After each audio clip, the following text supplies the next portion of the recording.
구약 역대상 4장 9절에서부터 10절까지 야베스의 기도를 지지난 주간에 말씀을 드렸습니다. 야베스는 그 형제보다 귀중한 자라. 그 어머니가 이름하여 이르되 야베스라 했으니 이는 내가 수고로에 낳았다 함이라. 야베스가 이스라엘 하나님께 아뢰어 이르되 주께서 내게 복을 주시려거든 나의 지역을 넓히시고 주의 손으로 나를 도우사 나로 환난에 벗어나 근심이 없게 하옵소서 하였더니 하나님이 그가 구하는 것을 허락하셨더라고 말씀하고 있습니다. 야베스라는 사람은 별로 유명하지 않습니다. 이 기도 외에는 그 어디에도 야베스라는 이름이 나오질 않습니다. 찾아볼 수가 없습니다. 지난번 야베스는 주께서 내게 복을 주시려거든, 이 말은 부디 저에게 복을 주세요, 그런 말인데, 복은 구하는 사람에게 주신다라고 하는 약속이라고 말씀을 드렸습니다.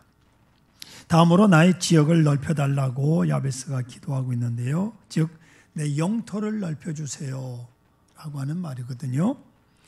우리는 간혹 내 인생이 결국 이 지경에 이른 건가, 내 인생이 고작 이것밖에 안 되는 것일까 하고 실망할 때가 있습니다. 야베스는 이런 생각이 들 때마다 나는 이보다 더 큰 일을 하기 위해서 태어났다라고 용기 있게 다시 일어설 줄 알았던 사람입니다. 그는 자신의 삶이 이미 결정되었다고 포기하지 않았던 사람입니다. 그래서 그의 지역을 넓혀달라고 청했던 것인데, 여기서 지역이라고 하는 것은 꼭 영토, 땅만을 뜻하는 것은 아닙니다. 삶의 지평을 뜻하는 말인데, 이 말이 무슨 말이냐면 끊임없이 자기를 개발하고, 그래서 자기 시야를 넓히고 견문을 넓히고 지식을 쌓아가고 관심의 폭을 점점 넓혀서 성장해 나가는 것을 말합니다. 우리가 더 넓은 시야를 보고 더 많은 견문을 쌓을 수 있기를 바랍니다. 창조과학회라는 단체를 들어보셨죠? 과학자들이 모인 단체로서 하나님의 창조를 과학적으로 설명하는 일을 하는 단체가 창조과학회입니다. 그런데 예수 믿는 사람들은 성경을, 창조를 과학적으로 풀어주는 것에 대해서 큰 감동을 받는데요, 예수 믿지 않는 사람들은 한 사람도 동의하지 않습니다. 오히려 얼마나 궁했으면 저렇게 변명을 하고 다닐까, 이렇게 비난을 해요. 과학적으로 증명을 해내는데도 저 안 믿는 사람들 머릿속에 뭐가 들어있는지 도무지 이해를 못하겠어요. 예? 여러분, 성경을, 창조를 과학적으로 증명해내는 것이 얼마나 귀합니까? 그런데 믿지 않는 사람들을 전도하는 데는요, 이게 소용이 없더라고요. 복음은 논리적으로 설명될 수 있는 게 아닙니다. 복음에 설득돼서 예수 믿는 사람 아무도 없다는 말이에요. 요한복음 1장 5절에 성경 뭐라고 말씀하느냐? 빛이 어둠에 비치되 어둠이 깨닫지 못하더라.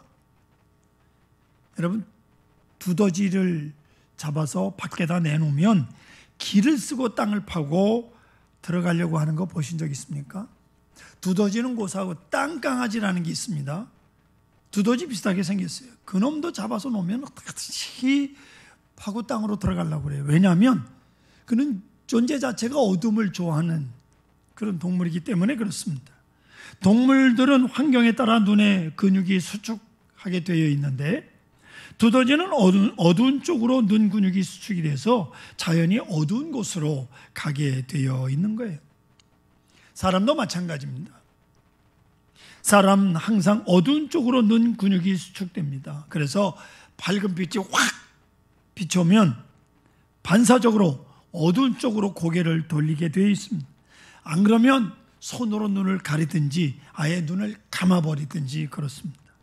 사람은 결코 빛이 비친다고 해서 빛으로 나오는 그런 존재가 아니올시다. 하지만 오늘 여기에 앉아서 예배하는 여러분들은 빛을 향해서 고개를 드는 사람들입니다. 아멘. 빛을 향해서 고개를 든다. 대단히 중요한 말입니다. 어둠이 아니라 빛을 더 좋아하는 사람들이 되었다, 그 말이에요. 하나님께서 빛을 비추실 때 그 빛에서 도망가지 아니하고 그 빛을 따라가는 사람이 되었다. 이 놀라운 기적이요, 말로 설명이 되지 않는 은혜입니다. 은혜. 사도 바울은요, 예수 믿는 사람들을 아주 무던히도 핍박하던 사람입니다. 그런데 그가 다메섹으로 가는 길에 부활하신 예수님을 만납니다. 사울아 사울아 내가 어찌하여 나를 박해하느냐 는 음성을 듣고 주여 뉘시오니까, 주님께서 나는 내가 박해하는 예수라고 말씀을 합니다.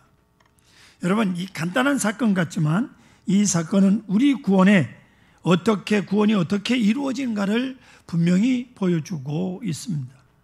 여러분, 사도 바울이 예수님을 찾아다닌 적도 없습니다. 그리스도인을 만나서 왜 예수를 믿느냐고 물어본 적도 없습니다. 오히려 예수 믿는 사람들을 핍박하던 사람이 바울이에요. 그런데 하나님께서 일방적으로 바울의 뜻과는 상관없이 바울을 구원하셨습니다. 하나님의 절대적인 주권적 은혜였다, 그 말이에요. 칼빈의 5대 교리가 있습니다. 전적 타락, 무조건 선택, 제한 속죄, 불강력적 은혜, 성도의 견인. 이거 굉장히 신학적이라 저도 잘 무슨 뜻인지 잘 모릅니다만은, 두 번째 무조건 선택, 하나님께서 우리를 무조건적으로 선택해 주셨다. 그리고 우리는 하나님의 불강력적 은혜에 하나님의 자녀가 됐다. 이 사실만 기억하시면 돼요. 하나님의 은혜입니다. 자, 화면에 떴다가 사라졌는데 마태복음 11장 12절 앞에 화면을 보십시오. 세례 요한의 때부터 지금까지 천국은 침노를 당하나니 침노하는 자가 빼앗느니라. 성경에 이렇게 되어 있어요. 보통 이 말씀을 이렇게 해석합니다. 천국은 누구든지 열심을 내서 뛰어 들어가는 사람이 갈 수 있는 것이다. 열심을 내라, 빼앗아라, 뭐 그렇게 이해를 합니다.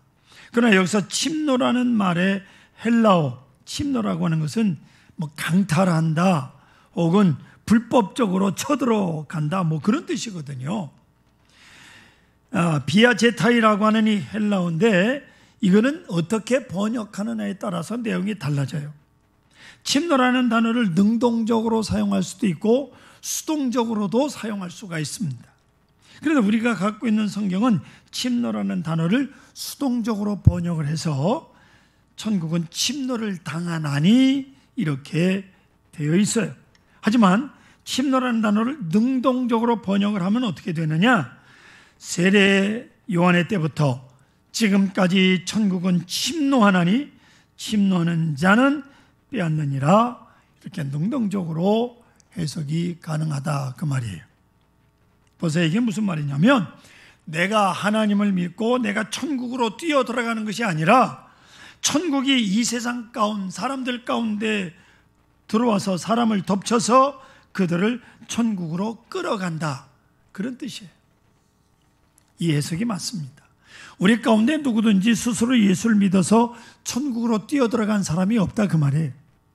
나는 죄 지은 것밖에는 아무것도 한 일이 없는데 어느 날 하나님께서 나를 찾아오시고 나를 하나님의 소유로 하나님의 자녀로 삼으셨다, 이 말씀이에요. 아멘. 그래서 우리는 우리의 믿음은 온전히 하나님의 은혜다. 할렐루야. 하나님의 은혜로 시작이 되고 하나님의 은혜로 완성이 되는 거예요. 아멘이죠? 그렇습니다. 전적으로 하나님의 은혜예요. 불강력적 은혜라고 해요. 내가 어떻게 할 수가 없어. 하나님께 끌려가는 거예요. 그렇기 때문에 오늘 여러분들이 예수를 믿고 이 자리에 나와서 예배를 드리는 것도 온전히 하나님의 은혜입니다. 요즘에 그분이 오시면 제가 이 설교를 못하는데 어떤 분이 교회에 나와서요, 설교 한 끝날 때쯤 되면 몸을 이제 틀기 시작합니다. 1시간 앉아있는 게요, 아직 온전히 기독교화되지 않냐고 아마 마귀가 역사하는가, 하나님 말씀을 못 듣게 합니다. 핸드폰만 하다가 그것도 지겨워가지고 몸을 비틀고 그래. 이거 참 그런 분이 있습니다. 그러니까 1시간 정말 은혜롭게 예배 드리는 게 다 하나님의 은혜예요. 이게 큰 은혜입니다. 예.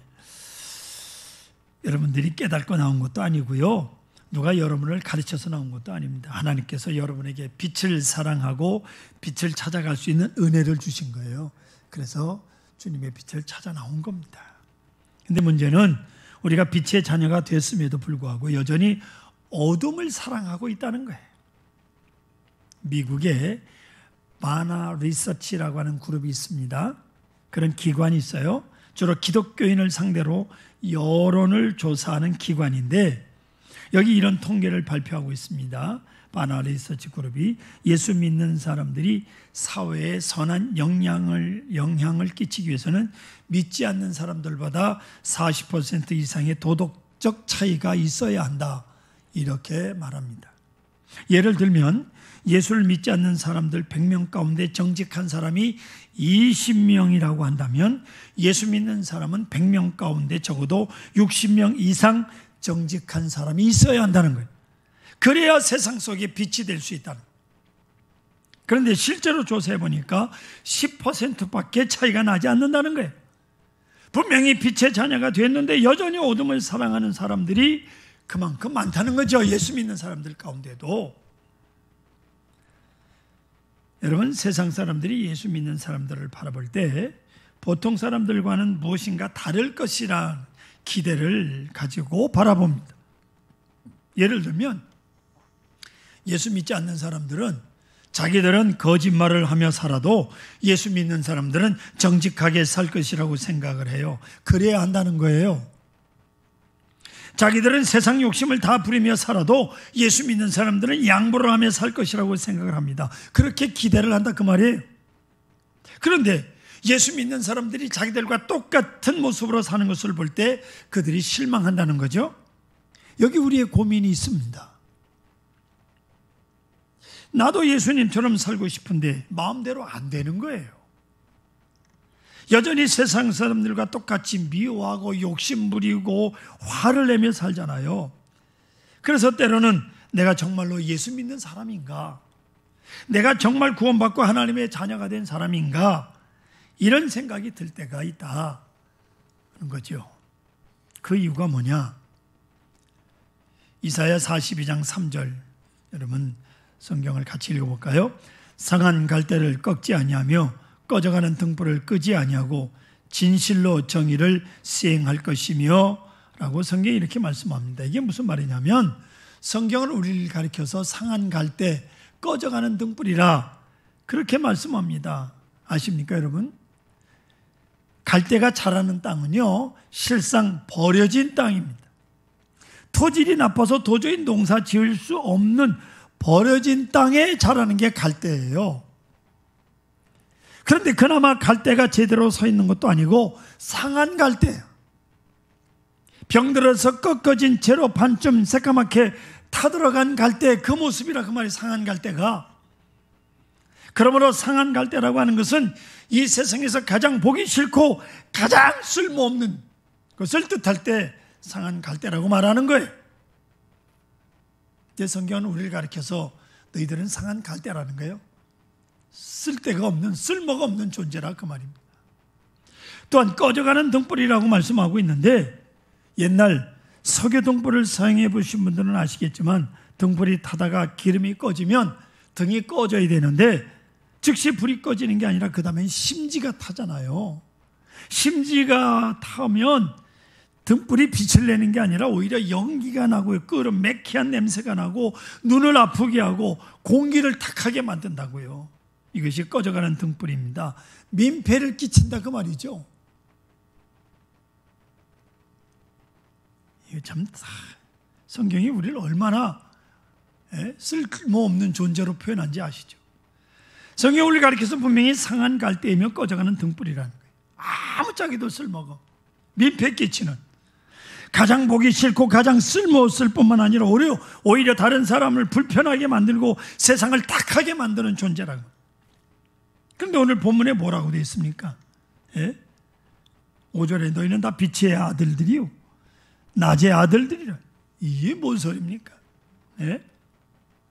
한쪽에서는 너희는 상한 갈대여 꺼져가는 등불이라고 말씀을 하고, 한쪽에서는 나 빛의 아들이라고 말.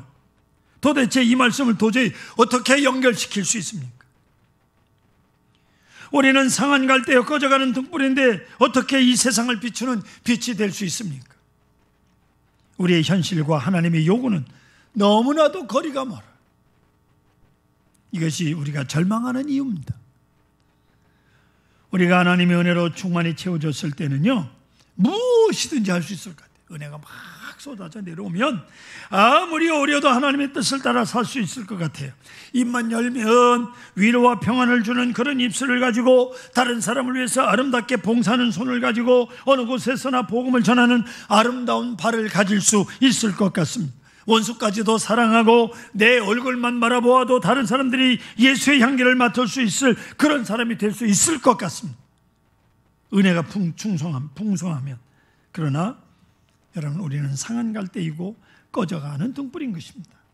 하나님께서 원하시는 대로 살아가는 것이 본래적으로 불가능한 사람. 그래서 하나님의 말씀대로 살겠다고 나섰다가도 금방 낙심하고 절망하는 사람. 우리는 겨우 100m만 달려도 숨이 가파서 주저앉는 사람들인데, 하나님께서는 우리를 향해서 마라톤에 출전해서 금메달을 따오라고 요구하는 거예요. 꺼져가는 등불인 우리를 세상의 빛이 되라고 요구하고 계시는 거예요. 그래서 대부분의 그리스도인들은 하나님과 적당히 타협을 합니다. 여러분, 어떻게 타협하셨어요? 하나님, 제가 그냥 억지로라도 주일 예배는 열심히 참석하겠습니다. 11조도 그냥 꼬박꼬박 드리겠습니다. 거기다가 시간이 좀 나면 성경도 읽고 기도도 하겠습니다.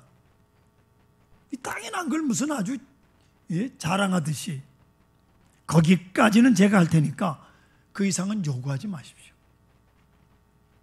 원수를 내 몸과 같이 사랑하라든지, 썩어지는 하늘의 미랄이 되라든지, 땅끝까지 복음을 전하라든가, 이런 요구는 하지 마세요.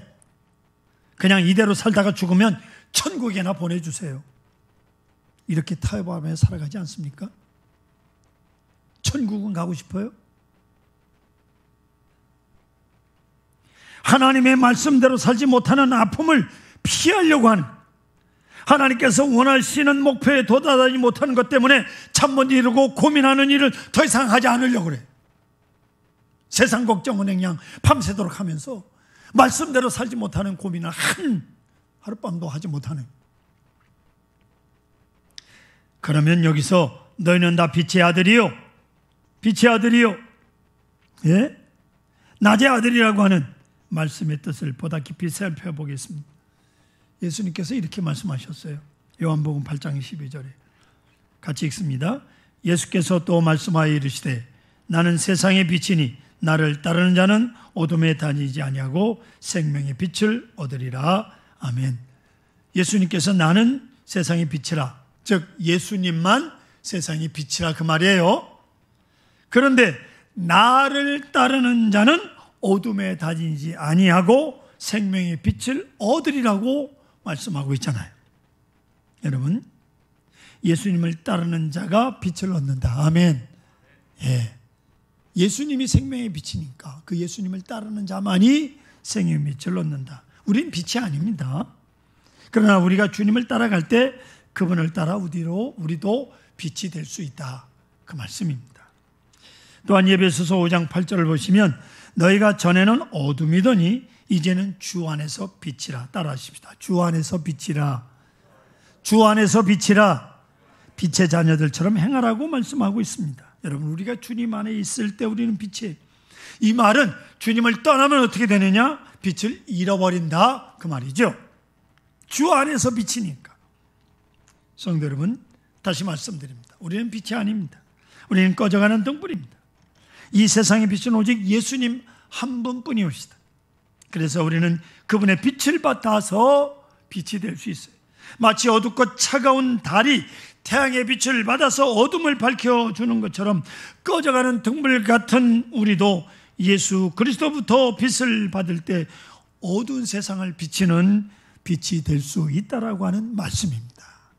우리가 태양처럼 밝게 비치지 못하도 예수님의 빛을 받아서 조금이라도 세상에 빛을 비추는 사람이 될 수 있다. 이것이 빛의 아들이라 하는 말씀의 뜻이에요.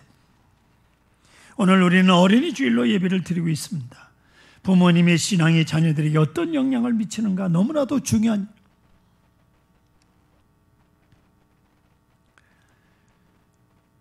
요 근래 한강에서 대학생 하나가 밤새도록 술을 마시고는 5일 만에 죽음으로 발견이 됐습니다.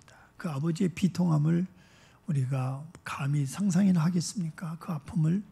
의대 다니는 똑똑한 아들이 예수를 안 믿는 것 같아요. 그러니 밤새도록 한강에 앉아서 술 먹다가 그러죠. 혹시 그 아버지가 예수를 믿었다면 이 예수 믿는 아버지 자녀가 또 그래서도 안 되는 거 아닙니까? 우리 자녀들을 왜 믿음으로 길러야 되는지를 새삼스럽게 기억하셔야 되길 바랍니다.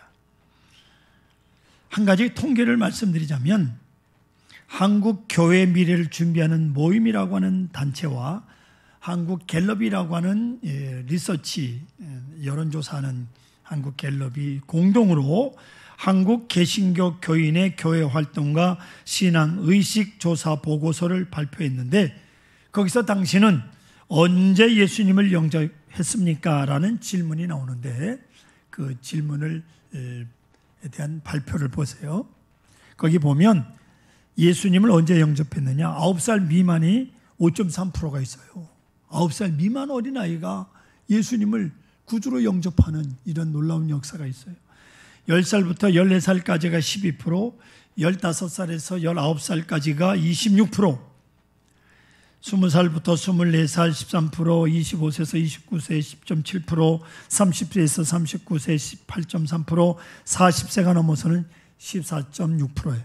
그냥 이거 지우지 마세요. 보세요. 이 통계 결론입니다.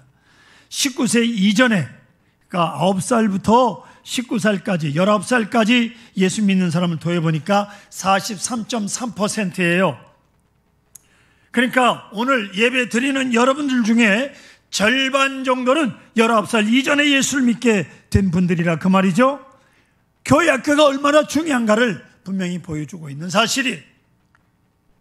그리고 교회 학교가 살아 교회 미래가 있는 거예요. 뿐만 아니라 여기 보세요. 40세가 넘어서 예수 믿는 사람이 얼마입니까? 14.6%밖에 안 돼요. 100명 중에 15명 겨우 될까 말까 한 거예요. 40세가 넘으면 예수 믿는 것이 그만큼 힘든 거예요. 혹 여러분 중에 40세가 넘어서 예수 믿게 된 분이 계시다면 그건 하나님의 특별한 은혜예요. 아멘.